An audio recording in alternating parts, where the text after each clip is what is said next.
The Battle of Te-li-Ssu, also called Battle of Wafangao after the nearby railway station, was a land battle of the Russo-Japanese War. It was fought at a hamlet some 80 miles north of Port Arthur, Manchuria. The hamlet is known today as Te-li-Ssu, and is located just north of Wafangdian, Liaoning Province, China. It was fought on 14-15 June 1904 between the Japanese Second Army under General Yasukata Oku and the Russian 1st Siberian Army Corps under Lieutenant General George E. Stackelberg. Background: after the loss to the Japanese at the Battle of Nanshan, the Russian Viceroy Yevgeny Alexeyev came under extreme political pressure to make a military advance to prevent the complete encirclement of Port Arthur. The commander-in-chief of the Imperial Russian Army in Manchuria, General Alexei Kuropatkin, disagreed vehemently to this plan, which he felt to be both foolhardy and dangerous, and he preferred to wait in Mukden for the Trans-Siberian Railway to bring him the reinforcements he felt necessary for an offensive. The matter came to head on the 27th of May 1904, when Viceroy Alexeyev summoned General Kuropatkin to a conference in Mukden. The two men wound up shouting at each other, and the matter was referred to St. Petersburg for a decision. The Tsar decided in favor of the Viceroy, and General Kuropatkin was reluctantly forced to mount an offensive from Liaoyang in the general direction of Port Arthur. But it is clear that he had no expectation of reaching that port. They were later supplemented by 3,000 riflemen and 2 guns, which arrived just as the frontline troops were withdrawing. After the Battle of Nanshan, Japanese General Yasukata Oku, commander of the Japanese Second Army, occupied and repaired the piers at Delny, which had been abandoned almost intact by the fleeing Russians. On the 5th of May, General Baron Nogi Mereski arrived at Delny to assume command of the new Japanese Third Army, consisting of the 1st and 11th Divisions. General Oku's Second Army was restructured into the 3rd, 4th and 5th Divisions and an under-strength 6th Division, with a total strength of 36,000 infantry, 2,000 cavalry and 216 artillery pieces. Leaving the Third Army to lay siege to Port Arthur, and having reports of the southern movement of Russian forces confirmed by cavalry scouts, Oku started his army north on the 13th of June, following the line of the railway south of Liaoyang. A week before the engagement, Kuropatkin sent Stackelberg southwards with orders to recapture Nanshan and advance on Port Arthur, but to avoid any decisive action against superior forces. The Japanese army had been moving slowly north since the 30th of May. Both sides continued to build up their forces and used infantry skirmishes and artillery exchanges to test each other's strength. The Russians, believing the Japanese Second Army's objective to be the capture of Port Arthur, moved their command facilities to Te-li-Ssu. Stackelberg entrenched his forces, positioning his troops astride the railway to the south of the town, while Lieutenant General Simonov,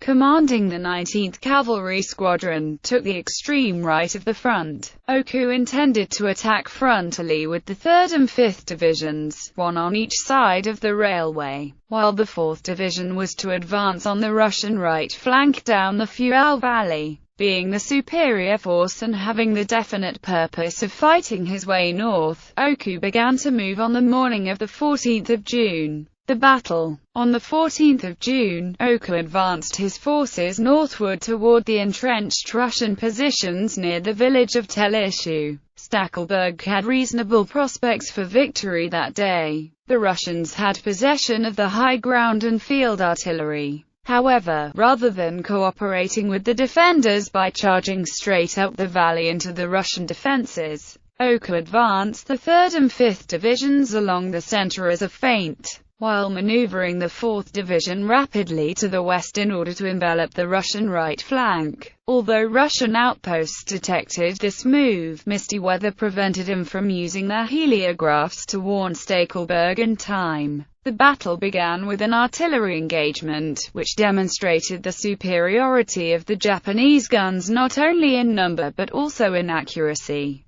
The new Russian Putilov M1903 field gun was first introduced in this battle, but it was ineffective due to lack of training of the crews and the outdated conceptions of the senior artillery officers. The better Japanese artillery seemed to have had a significant effect throughout the battle. As the Japanese divisions in the center commenced skirmishing, Stackelberg judged that the enemy threat would come against his left flank, rather than his right flank, and thus committed his main reserve in that direction. It was a costly mistake. Skirmishing continued until late night, and Oku decided to launch his main assault at dawn. Likewise, Stackelberg had also determined that the morning of the 15th of June was the time for his own decisive counterstroke. Incredibly, Stackelberg issued only verbal orders to his field commanders and left the actual time of the attack vague. Individual commanders, not knowing when to launch the attack, and without any written orders, did not take action until around 700. As only about a third of the 1st East Siberian Rifle Division under Lieutenant General Alexander Gerngross committed to the attack, it surprised the Japanese 3rd Division but did not prevail, and soon collapsed in failure. Before long, Stackelberg received panicked reports of a strong Japanese attack on his exposed right flank. To avoid envelopment, the Russians began to fall back, abandoning their precious artillery as Oku's 4th and 5th Divisions pressed their advantage. Stackelberg issued the order to retreat at 11:30, but fierce fighting continued through 1400. Russian reinforcements arrived by train just as the Japanese artillery was targeting the train station. By 1500, Stackelberg was facing a major defeat, but a sudden torrential rainstorm slowed the Japanese advance and enabled him to extricate his beleaguered forces towards Mukden. The only Russian offensive to relieve Port Arthur thus came to a disastrous end for Russia. Result: